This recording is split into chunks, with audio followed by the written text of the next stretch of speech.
All right, welcome everybody. Thanks for coming to the talk today. Today, I'm delighted to introduce our visiting speaker to CID, Jacob Faber. Jacob is an associate professor at NYU's Wagner School of Public Service and is also has a joint appointment with NYU's Department of Sociology. Jacob's work focuses on spatial inequality using observational and experimental data to study the institutional actors that serve people across space and that connect racial and class-based segregation to economic inequalities. His award-winning work has been published in the American Sociological Review, Social Forces, Demography, and Housing Policy Debate, amongst other outlets. And today, he will be presenting work on segregation and racial inequality and access to mortgage markets. So please join me in giving Jacob a warm CID welcome. I think I'm gonna try sitting. I think I can see almost everybody. If it's like feels weird or you can't hear me, I will stand up. But given the opportunity to try something new, I'm gonna go for it. Thank you for the introduction, Joe, and thanks Sasha for the invitation, and Melissa and Emily for all of the organizing work, and thank you all for coming. I know this is a interdisciplinary crowd, so just to say, if you want to interrupt me for clarifying questions, feel free to do so. But if you can, please hold substantive questions today. And I come from an interdisciplinary space, so I know that these prefaces are not always acted upon, but and I'm genuinely appreciative that you're all here. I'm going to be sharing some very nascent work. So I'm really looking forward to having a conversation about some of these preliminary findings. And by nascent, I mean I was like running models over breakfast this morning. So yes, so I study housing, and a lot of that work focuses on mortgage lending inequality, which I'm going to get into. But for a brief historical diversion, Charles Thibault wrote this piece, a pure theory of local expenditures, almost 70 years ago now.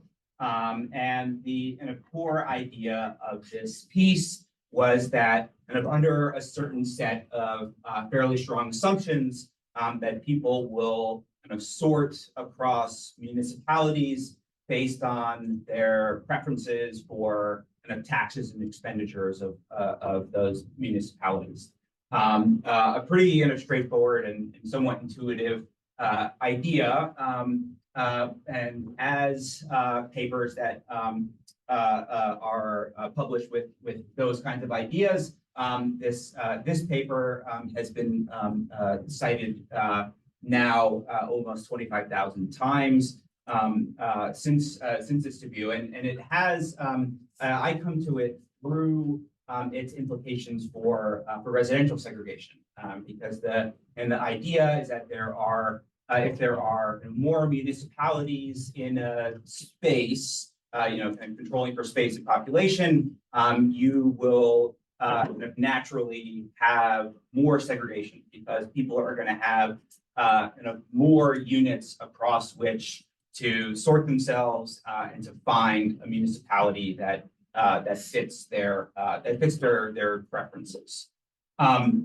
Also importantly, of course, municipalities adjust their laws and taxes to attract and exclude certain populations. Importantly, thinking about this particular time period, 1956. On the start end of the civil rights movement. Sorting, of course, is far more complicated than this. People don't have perfect information, which is one of the core assumptions of this model. Financial resources are disparate, but it is an important idea because it asks us to think about how these individual choices in relation to a kind of mesostructure of choice sets, kind of aggregate up into these macro level phenomena like segregation. And in fact, the number of municipalities per capita within an MSA, a metro area, is a pretty good predictor of segregation, especially Black-white segregation.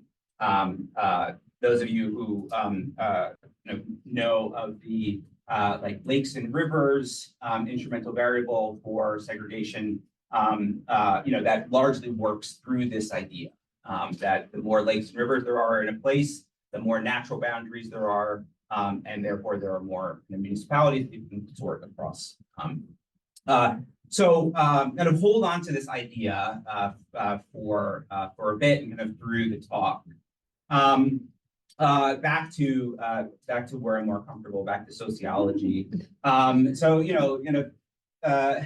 not to be too grandiose, but since Du Bois, study of kind of racial segregation and housing markets are inextricably linked because housing is the primary way in which households kind of sort geographically, and housing market is kind of reciprocally shaped by segregation dynamics. And we can also draw a line to more work in the middle of the century, and as well as kind of more recent work, thinking about like George Lipsis's racialization of place, or Elizabeth Corbett Glenn's kind of illumination of the way that people in the real estate market kind of act as race brokers, creating race through their practice, and also Keeaushku Taylor, drawing these connections between poor Black urban neighborhoods and the kind of value of geographically disparate affluent white enclaves in the suburbs. That these two housing markets are linked to each other through their differentiation, as well as kind of recent work, including some of my own, connecting these massive investments in housing, specifically homeownership, during the New Deal, to the mid-century rise of segregation, especially Black-white segregation, as well as its persistence. So again, I study housing, and I began my academic journey, as it were, in 2010. So I was one of this is a very strong cohort effect. One of many people who were really curious about, puzzled about, upset about the subprime lending crisis and foreclosure crisis, and kind of searching for answers around how this came to be and how something like this can be understood, and what the consequences are, and how can we prevent it in the future. And a story emerged across a large number of papers that segregation exacerbated both the subprime and foreclosure crises. And there are a number of mechanisms connecting segregation to these crises. Segregation is working through income and wealth disparities, social network disparities, housing quality and housing types. But there's also a kind of consensus argument coming out of these papers that geographic segregation made markets kind of easier for subprime lenders to target, to identify and target for their predatory products. And some of this was kind of revealed through whistleblower reports within subprime lenders who kind of explicitly said that that's almost exactly what they were doing, targeting actually kind of particularly middle class Black and Latinx neighborhoods for these loans. And this is an important finding, but one thing that this body of work does is that it conflates racial segregation across geographies with a racial segregation across lenders. And it's true that there were many lenders that were kind of originating both prime and subprime loans, but the argument here is that there were lenders that were specializing in the latter that were disproportionately operating in Black and Latinx neighborhoods. So what the work that I'm going to show you today is interested in is disentangling these two kind of related but distinct sites of racial differentiation across neighborhoods and across lenders to understand how these relationships between geographic segregation and institutional segregation and institutional arrangements can impact mortgage outcomes. So, and back to Thibault for a moment before we continue. Again, two of the core assumptions of this model are perfect information among all actors and no externalities. And no spillover effects of any individual's behavior. These are fair assumptions to make in a theoretical model outside of the real world, but drawing the connection between what I'm interested in studying and presenting today is this question about what choice means in a market that is both kind of racialized and spatialized. People kind of choose lenders, and to use that word choose kind of with many asterisks and caveats. Lenders also kind of choose people, and lenders also choose places. And these choices also have kind of a cyclical or self-reinforcing quality in that they facilitate residential moves and segregation that has a kind of momentum to it, to borrow Bryson and Crowder's cycle of segregation framework. Laying out the rest of the presentation, kind of went through kind of background and motivation. I'm going to talk about the data that I'm using in kind of initial analytical approach and share some initial results and first order conclusions and the directions that I'm thinking about taking this in.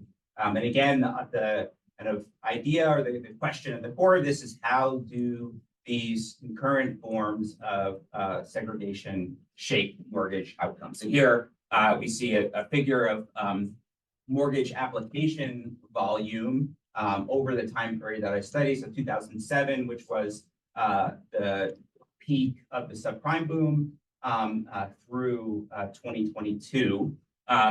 These are commuting zone level averages. I'll talk a little bit about how I kind of aggregated the commuting zone, but the takeaway, huge lending volume at the peak, not surprising, that then kind of plummeted in 2008, 2009, and has been slowly building back up. And that's true across the three racial groups that I'm studying today: whites, Blacks, and Latinx folks. So the Home Mortgage Disclosure Act data set, or the HMDA data set, this is a widely used, probably the most widely used data set to study mortgage lending in the United States. It's come from a 1975 law, 78 law. I'm looking at towards other scholars here for the precise number, but it was passed to shed light on the mortgage lending industry, and it requires lenders, basically every lender in the United States, to report information on every single loan application they receive, including some basic demographic characteristics and what happened with the application. It's missing really important information, especially in earlier years. There's no down payment information or credit score information for earlier years. But because it is public and covers, again, almost the entire universe of mortgage lending, it's very widely used. But these limitations are certainly important. So when we think about what kind of race means in this data set, it also has those sociodemographic, socioeconomic disparities kind of baked in. So I'm particularly interested in loan approval or loan application approval, and then the kind of price of the loan. So in 2008 and 2007, we can think about the kind of classic subprime lending story. Since then, those types of loans that kind of characterize the subprime lending boom have largely disappeared from the market. And there are important data reporting changes in HMDA. So in 2009, in response to the subprime lending and foreclosure crises, HMDA expanded data collection. And the most important piece for this work is that the commonly used measure for subprime lending was what's called rate spread. The Home Mortgage Disclosure Act required that lenders report whether or not a loan's interest rate was 3 percentage points higher than the average rate, basically. In 2009, they lowered that to 1.5% above the average going rate at the time. And then in 2018, there was another data change where they now you're required to report any rate spread for every loan. So there's no minimum. The important thing about the 2018 change is that it introduced quite a bit of noise into the data set. There are some rate spreads that are obvious typos, like hundreds of percent, so I cut the tails off of 2018 plus, but keep in mind that is there is more noise in the latter 4 years of this data set, and also kind of direct comparisons between 2007, 2008, and more recent years is not as clear as it is. So I think in what I submitted as the description of this talk, I promised something like 74 million loan applications in my sample. That was before I removed refinance applications. The refinance market had much wilder swings in terms of volume over this time period, and because of that, and because it's far more complicated to draw inference about why people are taking out refinance loans than home purchase loans, I decided to just kind of table that side of the market for now. So I'm just looking at home purchase loans that are, these are standard practice for using HMDA data set, first lien, conventional loans for 1 to 4 family units and owner occupied units, so not investors. And I'm looking only at Black, white, and Latinx borrowers. And across this time period, with full covariate data, we're looking at over 20.5 million applications. And this accounts for the overwhelming majority of loans during this time period. Yeah. Clarification question. Yeah. How is the rates assigned when there's more than one borrower?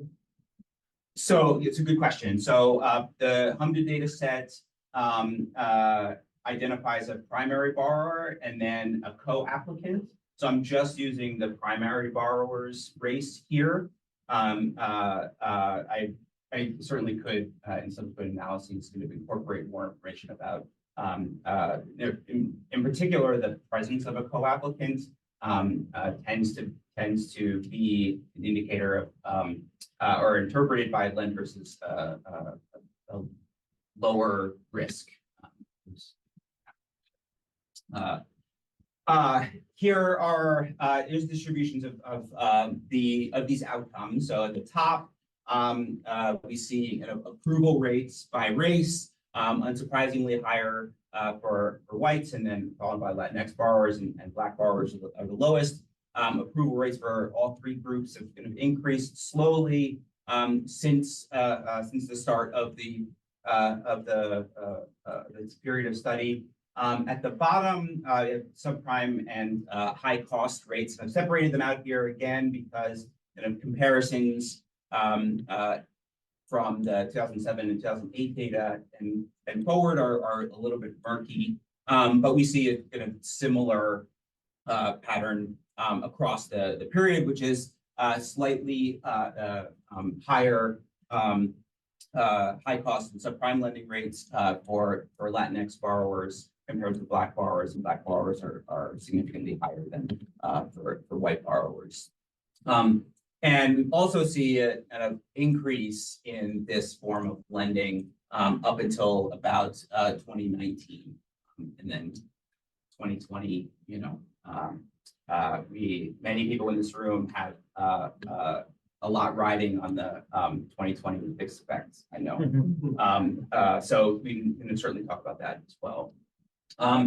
So again, I aggregate the data at the commuting zone level. Commuting zones are similar to MSAs with the important distinction that they are coterminous with county and state borders. So in every commuting zone is within a certain state. MSAs can spill over 3 or 4 states in some cases. Community zones also cover the entirety of the United States. The outcomes I'm looking at are is inequality in approval and these high cost rates. So the ratio of Black to white and Latinx to white approval and subprime and high cost rates at the commuting zone level. And then again, I measure segregation within commuting zones across census tracts within commuting zones, and then across lenders within commuting zones. I add some state and community zone level covariates that I'll show in the next slide, but excluding community zones that are missing any information, and again, HMDA applicants that are missing any information, this data set accounts for almost 90% of all loan applications submitted by Black, white, and Latinx borrowers across these 16 years. For now, and this is certainly something to expand upon as I bring this forward, I'm just looking at using the dissimilarity index, which is a pretty basic, fairly commonly used measure of unevenness. So it can be interpreted as the share of in either white or Black or Latinx borrowers that we need to switch census tracts or switch lenders in order for there to be an even distribution across all tracts or lenders within a commuting zone. I've scaled it from 1 to 100 for this.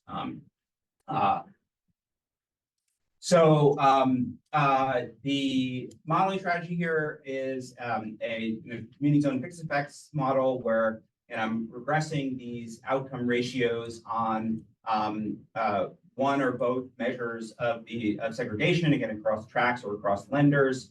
And I have, again, some time-varying covariates. From the HMDA data set, I'm able to aggregate the total lending volume logged, median applicant income logged, the Black to white and Latinx to white median income ratios, and then a measure of lender consolidation within each community zone. So the share of applications that are submitted to the top 10 percentile of lenders in terms of size within each commuting zone. I have unemployment rates, and then at the state level from census and some housing characteristics, home ownership rate, urbanicity, vacancy rates, interpolated across these 3 decennial years, and then house price index from the Federal Housing and Finance Agency. year fixed effects in these models, community zone fixed effects, standard errors clusters at the state level. And then all of the models and all the figures we're going to see are weighted by the total number of applications within the commuting zone. So first to show again some of these inequalities over time. So the larger and more volatile inequality is in subprime lending and high cost lending. That in many years is kind of 2 to 1, white and black and Latinx to white. The approval inequalities is comparatively stable, though if you plot these on separate axes, that you can see some movement. Approval rates have gotten more equal over time. It's a little bit hard to see here, but there has been an increase in this ratio across the 16 years. And then to look at these dissimilarity indices. So black and white borrowers are more dissimilar across tracks and lenders than compared to Latinx and white borrowers. The top 2 lines there in the graph on the right are neighborhood or track level segregation. So track level segregation is higher than lender segregation. We see kind of slightly higher rates of both measures of segregation during the kind of slow recovery after the foreclosure crisis, I guess kind of during and after the foreclosure crisis. And then both measures, or I guess all 4 measures, decline somewhat slowly over this period. And just a couple more descriptive slides, kind of looking at what these measures, the distributions of these measures look like. So this is 2 scatter plots. Commuting zones are again kind of weighted in size by the number of applications in each CZ year. So on the left, this is looking at the relationship between lender dissimilarity, black, white, and Latinx white, and then on the right is tracked dissimilarity. We can see that for blacks and for Latinx borrowers, there's a fairly strong correlation, unsurprisingly, that in places where blacks are more segregated from whites, Latinx borrowers are also more segregated from whites, but there is still quite a bit of differentiation there.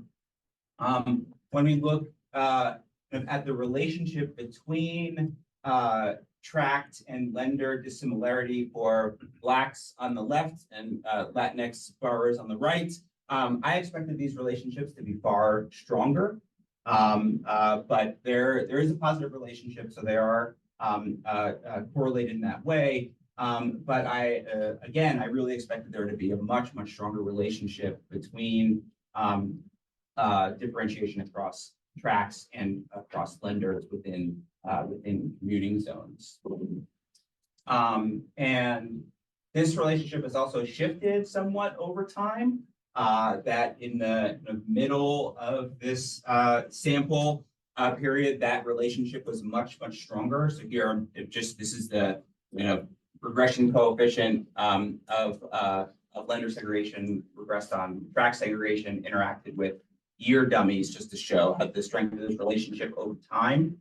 And if we kind of add region fixed effects, the estimates get a little bit larger and a little bit tighter, but show the similar pattern that there's a kind of weaker relationship at the start of the period, then it got stronger, and then it got weaker again towards the end. And kind of looking at the structure of lending markets within commuting zones.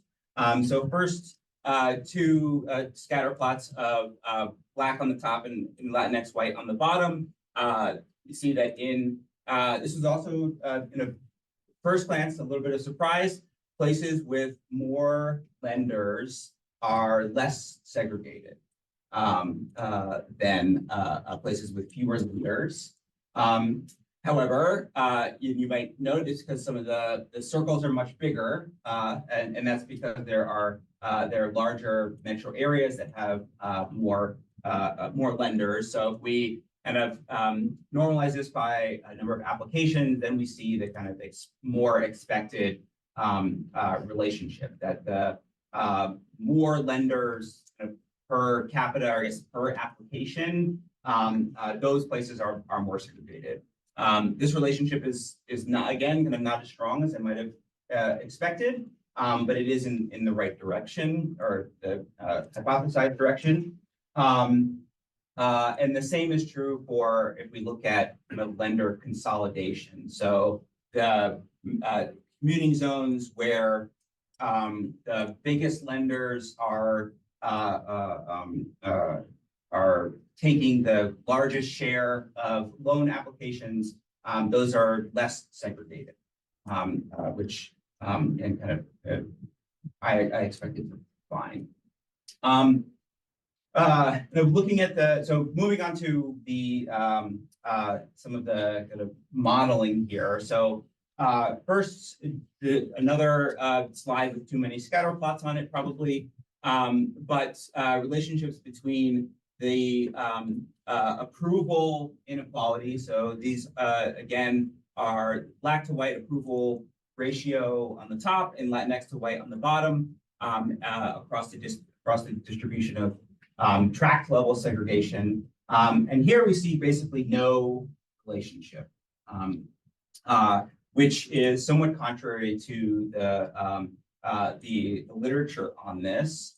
When we switch the x-axis to lender discrimination, then we do see not a super strong relationship, but we do see a negative relationship between the two. So places where there's more segregation, more differentiation across lenders, the outcomes are more unequal. And when we put this in a regression framework, we see this as well. So I'm going to show you some coefficient plots from models of these approval rate ratios, and the unit of analysis is the commuting zone here. There are time varying covariates in all of these models, as well as year and commuting zone fixed effects. And so first looking at black-white inequality, see that lender segregation is a much stronger predictor of this inequality than tract level segregation. And in fact, when we include both measures of segregation, the magnitude of the lender dissimilarity doesn't really change at all, but the tract level dissimilarity effect, if you'll allow me some causality for a sentence, disappears. For Latinx white inequality, we see a similar, though muted relationship here. Lender dissimilarity is a far stronger predictor than tract dissimilarity for Latinx white inequality. And again, we see a now non-significant coefficient once we on tract dissimilarity once we include lender similarity. There is again some kind of change over time in the strength of these relationships. So in each of these plots, I'm again kind of interacting each segregation measure with year dummies, and then plotting the kind of marginal effects of the strength of the coefficients.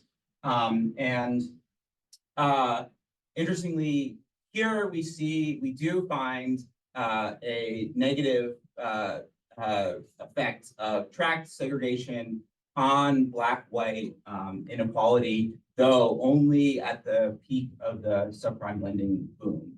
So at this kind of particularly predatory or tumultuous or what have you time, that is where we see that tract level segregation has the strongest impact on a relationship with black-white inequality. Lender segregation, however, is strongly correlated with this outcome throughout the period, and in fact, kind of gets stronger across this period. For Latinx white borrowers, we again see a significant coefficient on tract segregation at the peak of the subprime lending boom, but then it gets kind of noisy and non-significant after that, and lender segregation kind of not significant during the subprime lending boom or the foreclosure crisis, but then gains magnitude and precision, or I guess not magnitude and precision, but magnitude such that it becomes significant over the time period. So now just moving on to kind of subprime lending and high cost lending inequality. These again are probably too messy scatter plots showing these outcomes vis-a-vis dissimilarity, segregation across tracts and segregation across lenders. Nothing really kind of jumping out on either of these four scatter plots. And subprime lending is the red circles. I put that on top of the high cost lending from 2009 and afterwards. But nothing strong and obvious coming out of this, with the exception of the fact that in some community zones, the inequalities are truly massive. When we model this again, of looking first at Black-white inequality, not really seeing anything here at all. So no significant coefficients in the subprime lending years, 2 years there, or afterwards. These are all non-significant.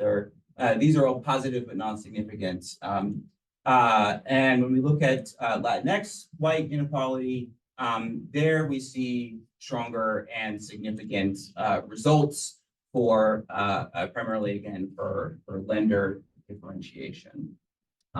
So places with higher Latinx white lender segregation, we have higher levels of inequality in subprime lending and high cost lending. Some interesting kind of change over time in this relationship as well. For Black-white inequality, again, none of these are significant, though there is a strange kind of like counter-cyclical pattern here.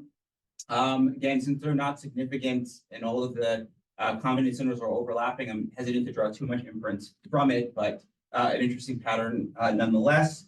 For Latinx white inequality in this, the estimates are far noisier, though significant after about 2012, 2013. That lender segregation is a strong predictor here of. So I've talked for way too long, so I'm going to just rush through the kind of summary and conclusions here. The inequalities are ever present, and the inequalities in high cost lending, in fact, today are greater than subprime lending during the boom. Both of these segregations by neighborhood and lenders kind of shape these racial inequalities in mortgage outcomes, though again, not always in ways that I would have predicted. I didn't show it, but I also had models where I interacted the two measures of segregation, and like nothing there, not significant coefficients there. Lender segregation tended to be far more consequential than tract segregation, especially for Latinx white inequality in loan costs. And the strength of the relationship between outcomes and lender segregation has been growing over time, with the exception of Black high cost lending, which again has that sine wave relationship. So coming back to TiVo for a moment, one of the things that I again kind of wanted to think about in this project is how sorting across these kind of institutional actors was kind of related to but distinct from sorting across geographies, and how those two forms of those two social processes kind of manifest as racial inequality. One question that I have that I would love to hear some thoughts on is the impact of online lending that increased over this time period, which could perhaps be that the increase in magnitude of lender segregation over time, and also could explain perhaps the uncompelling relationship between the outcomes and tract level segregation. And, kind of thinking about the implications of this, one kind of thought experiment I'm like wrestling with a lot is like, what would we have in the scenario where, there would be no lender segregation. So there's one big lender, or kind of maximum or perfect segregation where each person has a different, has their own lender. What would outcomes in those worlds look like? And then moving forward again, lots of different directions that I'm hoping to take this. Kind of unpacking these Black Latinx differences is really critical, especially the differences at the peak of the subprime lending boom. And I use more segregation measures, hopefully kind of seeing consistent results across all of them. I'm not yet gotten into kind of lending institution heterogeneity, with the exception of thinking about consolidation. So I apologize again for speaking too long. Thanks again for coming, and I'll be here all week, which is true. I'll be right here. So if you have more questions or comments or whatever, I'm happy to.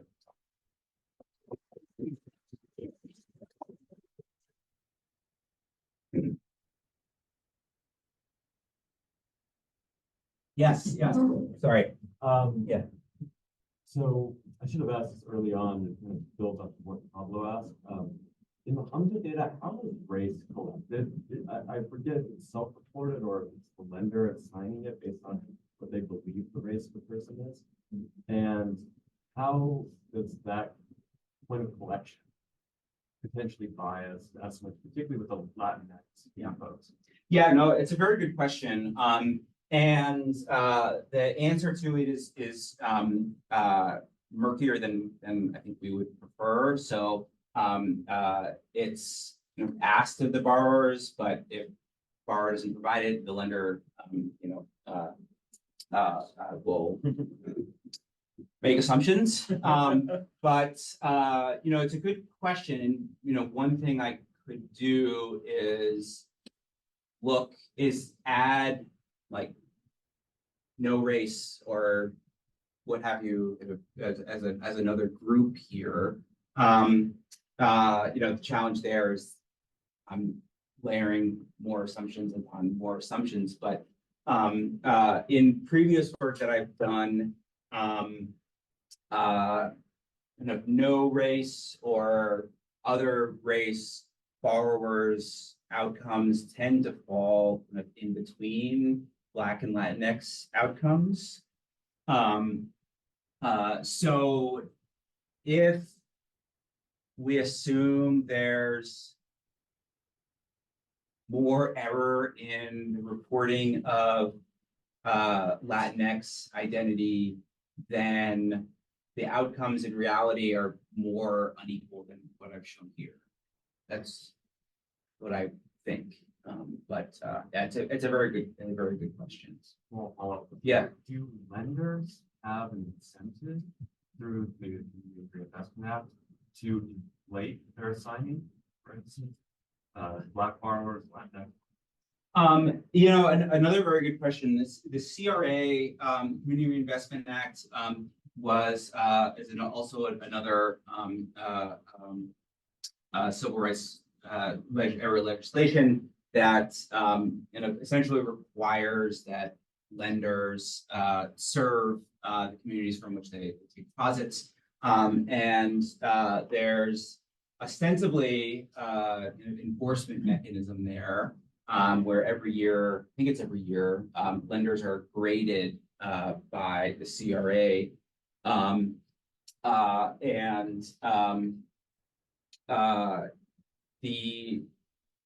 there's kind of strong criticism about that grading process, which comes from the fact that basically every lender gets like the top grade or the second to top grade.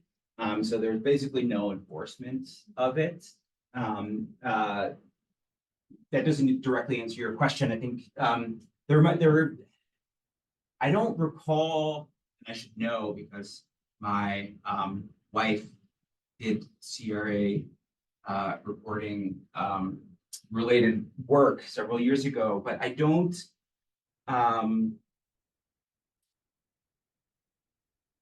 know, I don't remember whether they care about the race of the borrowers as much as they care about the geography of the borrowers. I could be wrong about that, but I think that like the requirement of the law is neighborhood based and geography based.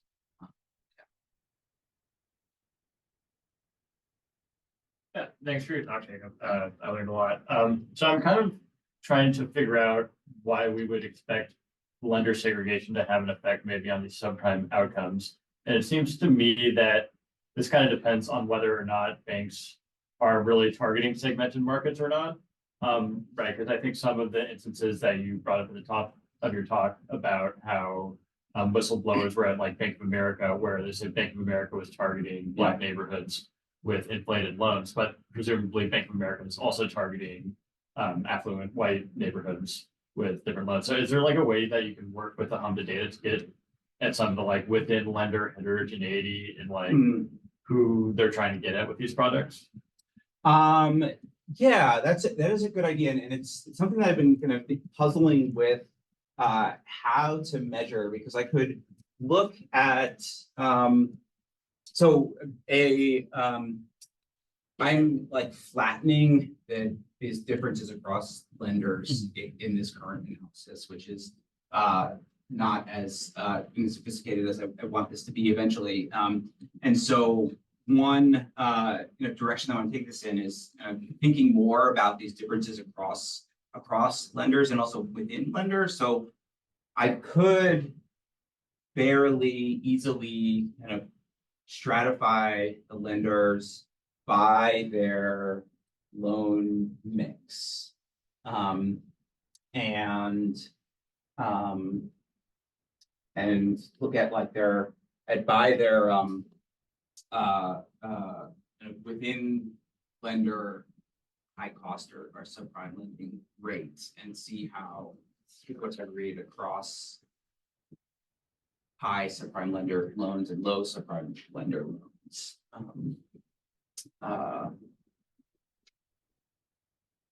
There's also, prior to 2006, 2007, HUD used to publish a list of like known subprime lenders,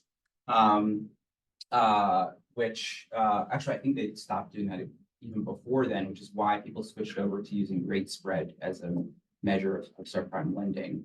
And so I could do some cross-referencing there. The challenge there being that a lot of those lenders evaporated during the crisis.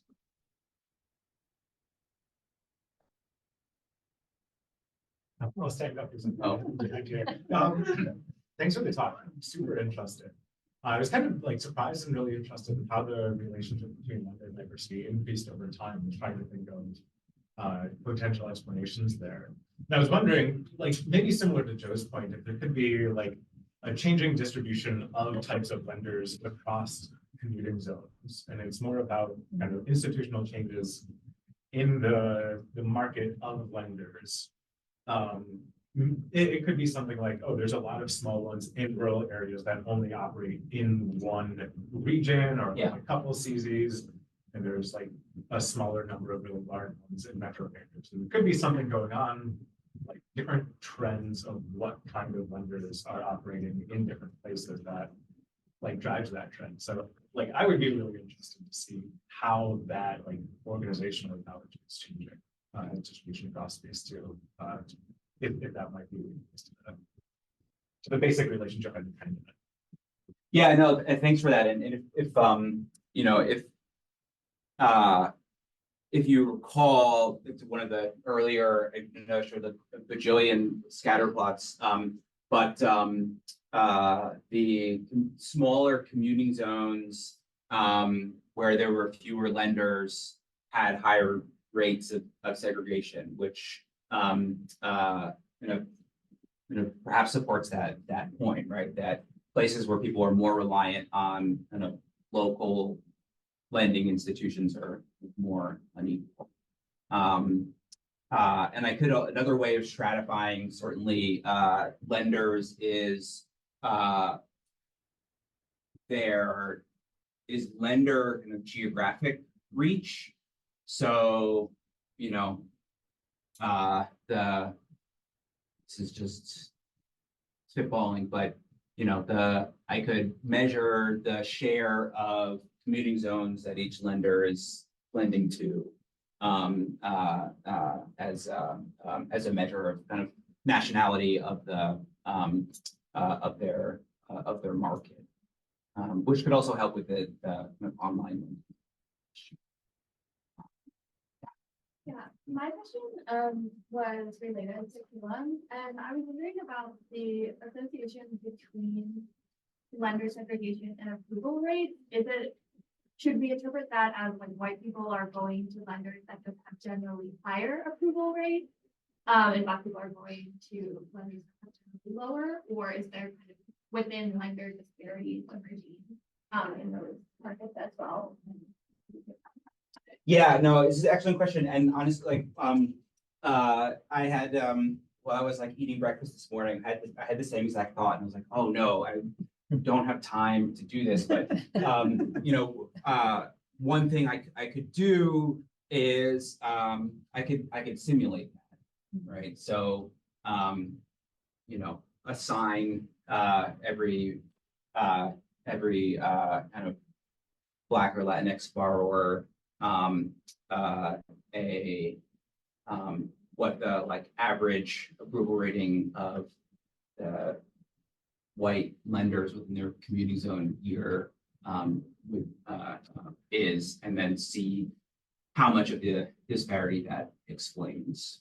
And one of the things that this question also makes me think about is kind of jettisoning the CZ level analysis and just moving to the individual level, which would make that kind of decomposition a lot easier. One of the reasons why I moved to the CZ level analysis was computational problems when I previously was using 74 million. Now it's a much more manageable 26. Yeah. We do have a question in the chat. Oh, okay. And it's on the screen as well. Oh, okay. To make it easier.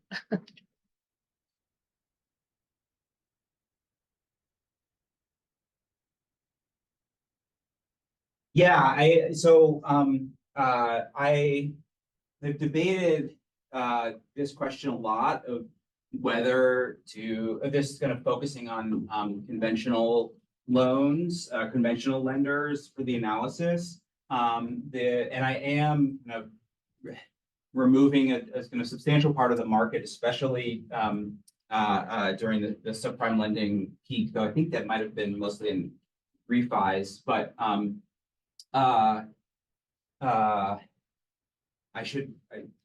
think I should probably hold those lenders back in, especially given the disproportionate extent to which they're lending to Black and Latinx borrowers. And I know that kind of VA borrowing in particular tends to be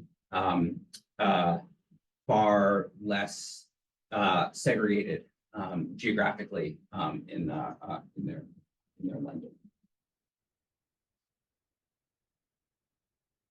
Yeah, also, we talked about this yesterday a little bit about the online lending. And I'm curious, if you move to that sort of, well, curious how you think about commuting zones Yeah. and the relevance of those. I mean, this is something I'm trying to think about as well. In the context of a Rocket Mortgage, of a Yeah. place where you can just go online and so you brought up the point about movies from the level, like maybe that makes sense, but just in general, how you're thinking about space in an online world. Yeah, no, it's a good question, and I'm going to repeat some of verbatim what I said yesterday. So one thing I was thinking is that the lenders are identified in the HMDA data set. So I could, and probably should separate out those online lenders, or at least again kind of stratify based on that. But as I said yesterday, like I'm always going to be a believer of the importance of geography, and I think that the emergence of these online lenders, I think there, a lot of people are eager to make the argument that online lending and fintech more broadly can be this important tool for breaking down some of these, dynamics of segregation. Terry Friedline, is your colleague, has written a whole book arguing against that. I think that there's a strong case that to be made that online lending could potentially be even more geographically targeted through advertising, because now Bank of America knows where I live and knows basically my entire consumption history. And so the ability of these actors to target spatially today is far more sophisticated than in 2006 when they were, sending people to churches and stuff like that to recruit lenders. That you can send an ad directly to my phone. Now that we're talking about it, I'm sure everyone's phones or everyone's going to get ads for mortgages or whatever. So I think that's probably the primary mechanism, at least kind of in terms of kind of lender activity, online lender activity, and of course other like indirect mechanisms through other ways that segregation creates and increases inequality. Probably time for one more question. Another question, but I don't want to crowd out. See, we have one online, maybe we could go to.